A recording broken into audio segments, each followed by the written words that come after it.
একটা একটা বাচ্চা ছেলে যখন ম্যাচটা হেরে বাড়িতে আসে তখন আপনিই বলেন হয়তো যে তুমি কালকে যাবে, কালকে তুমি জিতবে, তুমি হাল ছেড়ো না।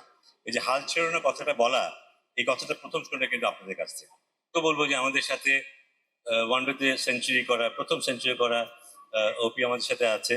আমাদের টেস্টে প্রথম সেঞ্চুরি করা আমাদের সবাই দেখেন আমাদের সাথে আছে।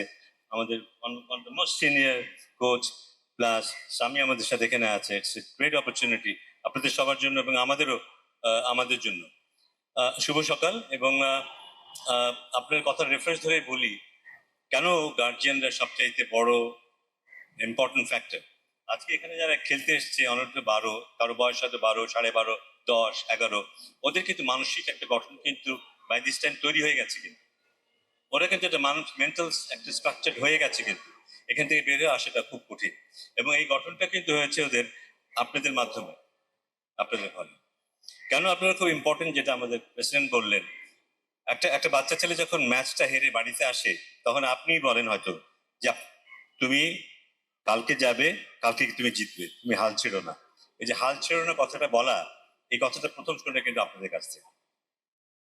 ফার্স্ট ইয়ার কেউ হয়তো খুব ভালো করছে, আপনার ছেলে হয়তো খুব ভালো করছে না, আপনি তাকে উৎসাহিত করছেন না, তুমি তোমার চেষ্টাটা চালিয়ে যাও, তুমি ওর চাইতেও ভালো করতে পারবে একদিন। এই যে জীবন তো সবসময় একরকম চলবে না, সবাই সবসময় ভালো করবে না। কেউ আজকে ভালো করবে, কেউ কালকে ভালো করবে। আর আমরা তো বুঝতেই পারি যে যে কোনো যে কোনো বিষয়ে আমরা যদি খুব ভালো করতে চাই, অনেক মানসিক কোয়ালিটি দরকার, মেন্টাল কোয়ালিটি দরকার অনেকগুলো। তার সবকিছুই আসে কিন্তু আপনাদের মধ্যে। যে মূল্যবোধের কথাগুলো আমরা বলি, যে নিঃস্বার্থপরতার কথা আমরা বলি, যে এই হাল ছেড়ে না দেবার কথাটা আমরা বলি। অনেক সময় হয়তো আমরা পড়ে যাই, পড়ে গিয়ে আর উঠতে চাই না, মনে করি যে আমরা ব্যর্থ হয়ে গেছি, কিন্তু পড়ে গিয়ে তো আবার উঠতে হবে। সেগুলোই সবকিছু কিন্তু আপনাদের হাত ধরে হয় কিন্তু, এবং সেটা যত তাড়াতাড়ি হয় তত ভালো। আমাদের কাছে যখন আসে বাইদের টাইপ কিন্তু এদের একটা মানসিক গঠন হয়ে যায়, যে কারণে আপনাদের খুব ইম্পর্টেন্ট, যেটা কথা প্রেসিডেন্ট বললেন। সো এই এই এই এই দিক থেকে যদি আমরা বলি, আমাদের কোথায় চেষ্টা করা উচিত, চেষ্টা থাকবে কিভাবে আপনাদেরকে আরো সম্পৃক্ত করা যায়। একটা ছেলে যখন কোচিং এ আসে, সেই কোচিং একাডেমি বা সেই কোচ যেন আপনাদেরকেও সম্পৃক্ত করে, তার বেড়ে ওঠায়, তার গড়ে ওঠায়, আপনার সাথে যেন যোগাযোগ করে, তার বেড়ে ওঠায়, তার গড়ে ওঠায়। তাহলে আমার মনে হয় আমাদের আউটকামটা আরো বেটার হবে। সো আমাদের আশা থাকবে যে আপনাদের যে সহযোগিতা, যেটা আপনারা অনেকদিন ধরে করে আসছেন, কোনো কিছু পাবেন কি পাবেন না সেটার কোনো নিশ্চয়তা নেই, তারপরেও সেজন্য আপনাদেরকে অনেক ধন্যবাদ।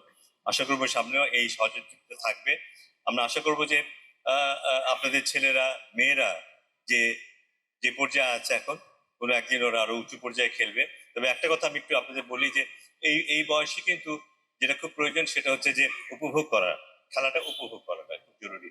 এখনই যেন আমরা ওদেরকে ওই চাপে ফেলে না দিই যে তোমাকে সেরা হতে হবে, তাহলে হয়তো এটা ওদের জন্য অনেক চাপ হয়ে যাবে। কিন্তু উপভোগ করার ব্যাপারটা তখন সরে যাবে কিন্তু। সো আমরা ওদেরকে একটু অ্যালাউ করি উপভোগ করতে, ওরা উপভোগ করলে ভালো করবেই, কোনো সন্দেহ নেই। আপনি সবাইকে আবার অনেক অনেক ধন্যবাদ বাংলাদেশ ক্রিকেট বোর্ডের পক্ষ থেকে।